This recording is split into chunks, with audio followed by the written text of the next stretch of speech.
नमस्कार। आज हम एक बहुत ही दिलचस्प सरकारी पहल पर बात करने वाले हैं। नाम है ड्रोन दीदी। हमारे पास जो जानकारी है उससे हम ये समझने की कोशिश करेंगे कि ये योजना कैसे तकनीक, महिला सशक्तिकरण और खेती इन सबको एक साथ ला रही है। बिल्कुल। और ये सिर्फ एक सरकारी योजना का नाम भर नहीं है। ये असल में ग्रामीण भारत में जो बदलाव आ रहे हैं उसका एक प्रतीक है एक तरह से। हम्म। प्रधानमंत्री नरेंद्र मोदी ने इसे शुरू किया था, नमो ड्रोन दीदी योजना। हम्म। और इसका जो मूल विचार है वो है स्वयं सहायता समूह, मतलब SHGs। हाँ, SHGs। उनसे जुड़ी महिलाओं को ड्रोन टेक्नोलॉजी सिखाना, उनको ट्रेनिंग देना। तो मतलब महिलाएं अब खेतों के ऊपर ड्रोन उड़ा रही हैं। ये सुनने में तो बड़ा फ्यूचरिस्टिक सा लगता है। हाँ बिल्कुल, उड़ा रही हैं। पर क्या ये सिर्फ मतलब टेक्नोलॉजी दिखाने के लिए है या इसके पीछे कोई गहरा मकसद है? आर्थिक रूप से आत्मनिर्भर बनाना, उन्हें एक नया हुनर देना जिससे रोजगार मिले। अच्छा। दूसरा, खेती को आधुनिक बनाना, किसानों को वो सेवाएं देना जो पहले या तो बहुत महंगी थी या मिलती ही नहीं थी।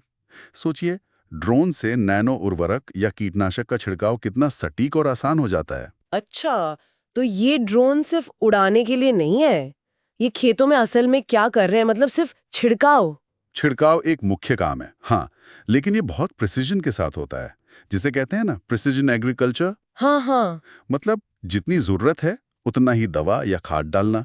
इससे बर्बादी कम होती है, पानी भी बचता है। कितना, कुछ अंदाजा है?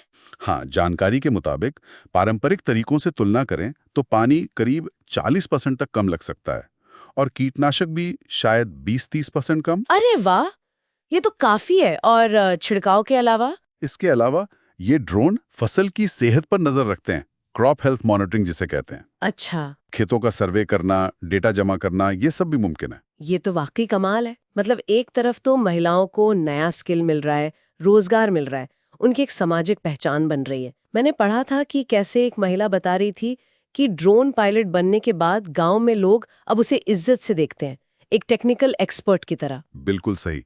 ये सामाजिक बदलाव बहुत महत्वपूर्ण है।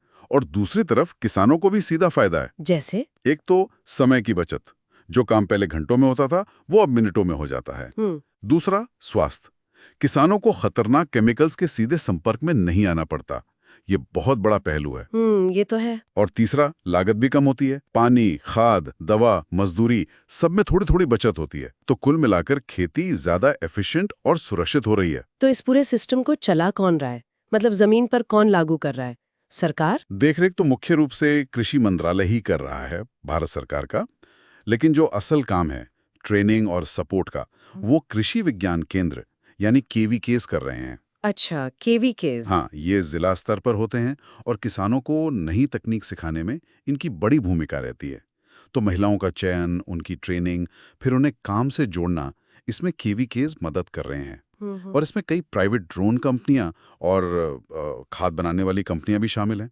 वो ड्रोन और दूसरी सेवाएं दे रही हैं। ये सुनने में तो सब बहुत अच्छा लग रहा है, पर क्या कुछ चुनौतियां भी हैं? मतलब इसे अपनाने में कोई दिक्कतें आ रही हैं जमीन पर? हाँ, चुनौतियां तो हैं ही। कोई भी नई चीज आती है तो होती हैं। जैसे ड्रोन अभी भी थोड़े महंगे हैं, फिर उनकी मरम्मत, रख रखाव, उसके लिए कुशल लोग चाहिए, खासकर गांव के इलाकों में। सही बात। और सभी किसानों को एकदम से इस नई तकनीक पर भरोसा दिलाना, उन्हें इसे अपनाने के लिए तैयार करना, इसमें भी वक्त लगता है। ये धीरे धीरे होता है। ड्रोन खरीदें और चलाएं ताकि एक व्यक्ति पर बोझ ना पड़े। तो अगर हम सार देखें तो ड्रोन दीदी सिर्फ एक योजना नहीं है, ये एक पूरा इकोसिस्टम बनाने की कोशिश है, जहां टेक्नोलॉजी महिलाओं को ताकत दे रही है और खेती को भी बेहतर बना रही है। बिल्कुल। ये दिखाता है कि कैसे सही सोच के साथ तकनीक का इस्तेमाल ग्रामीण भारत की तस्वीर बदल सकता है। हाँ, और ये हमें सोचने पर भी मजबूर करता है कि जब टेक्नोलॉजी को इस तरह सामाजिक सशक्तिकरण से जोड़ा जाता है, खासकर महिलाओं के, तो इसका असर सिर्फ खेती या कमाई तक नहीं रहता। ये समाज की सोच, उसके ढांचे पर भी असर डालता है। तो सोचने वाली बात यह है कि इस तरह के जो सफल मॉडल हैं, जहां तकनीक विकास का जरिया बन रही है, इन्हें और किन क्षेत्रों में और किन ग्रामीण या छोटे शहरी इलाकों में दोहराया जा सकता है, ताकि विकास का फायदा ज्यादा से ज्यादा लोगों तक पहुंचे।